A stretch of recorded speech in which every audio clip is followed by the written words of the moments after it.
UP के अंदर infrastructure में भारी वृद्धि हुई है। नए नए एक्सप्रेसवे, हाईवे, सड़कों का एक लंबा जाल बिछा है, नए नए उद्योग आए हैं। शहरीकरण में भी नई नई कॉलोनियां बनी हैं, बसी हैं। सबसे ज्यादा भौतिक विकास की गति को तेज करने में योगदान देने वाले राज्य के रूप में यूपी ने अपने आप को स्थापित किया है।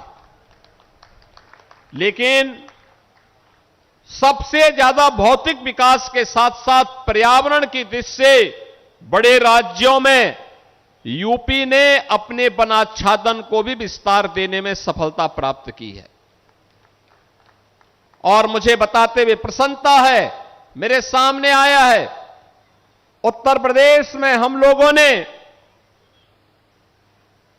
एक वर्ष में जो वृक्षारोपण के कार्यक्रम को आगे बढ़ाया, अगर गत वर्ष का हम देखेंगे तो गत वर्ष 4,30,873 टन कार्बन डाइऑक्साइड का अवशोषण उन वृक्षों के माध्यम से अनुमानित किया गया है।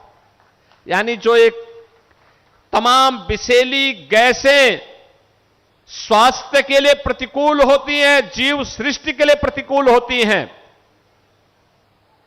इस धरती माता में जब एक पेड़ उगता है तो वह सैकड़ों टन कार्बन डाइऑक्साइड का अवशोषण करता है। कार्बन का संचयन 1,17,500 टन इस दौरान हुआ, धरती की उर्वरता को बनाए रखने के लिए। और ऑक्सीजन का उत्सर्जन जो इसके कारण हुआ वह है 3,13,373 टन। यानी अगर आप कहेंगे तो यह 2,19,361 लाख लीटर यह ऑक्सीजन का उत्सर्जन भी इन पेड़ों के माध्यम से अनुमानित किया गया। और अगर 9 वर्षों के इन आंकड़ों को हम जोड़ करके देखेंगे तो बहनों और भाइयों, जो वृक्षारोपण के बड़े कार्यक्रम को हम लोगों ने यूपी के अंदर इस दौरान किया और उसके कारण वृक्षारोपण का आच्छादन, वनाच्छादन यूपी का बढ़ा, परिणाम हुआ 6,37,74,130 टन कार्बन डाइऑक्साइड का अवशोषण हुआ।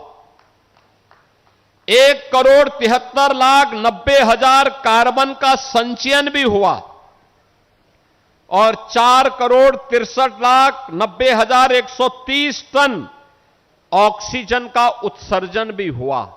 यानी आज हम सबके सामने ये आंकड़े इसलिए महत्वपूर्ण हो जाते हैं, आपने मौसम के चक्र को देखा होगा। मैं कल से देख रहा हूं लगातार बारिश पड़ रही है। इंद्र भगवान की कृपा हो गई कि हमारे कार्यक्रम के लिए हमें इस समय थोड़ा राहत मिली हुई है, नहीं तो रात भर बारिश थी, कल रात्रि भर बारिश थी और किसानों के लिए बहुत अच्छी बारिश है। लेकिन बहनों और भाइयों, ये बारिश 15 जून से प्रारंभ हो जानी चाहिए थी। लगभग 1 महीना हम लेट चल रहे हैं। अगर 1 महीना लेट खेती बाड़ी के लिए हो जाता है, अगर बीज जो 15 जून तक लगने चाहिए थे, अगर आप 15 जुलाई तक लगा रहे हैं, याद रखना 25 से 30% प्रोडक्शन में उसका अंतरपड़ता कम हो जाता है। यानी किसान को इतना नुकसान होता है। ये जो मौसम चक्र बदला है, पर्यावरण असंतुलन पैदा हो रहा है। गर्मी पड़ती है तो चरम पे पड़ती है और सर्दी पड़ेगी तो चरम पर पड़ेगी। लोगों को लगता है कि जैसे अब बहुत खराब स्थिति कभी कभी देखने को मिलती है।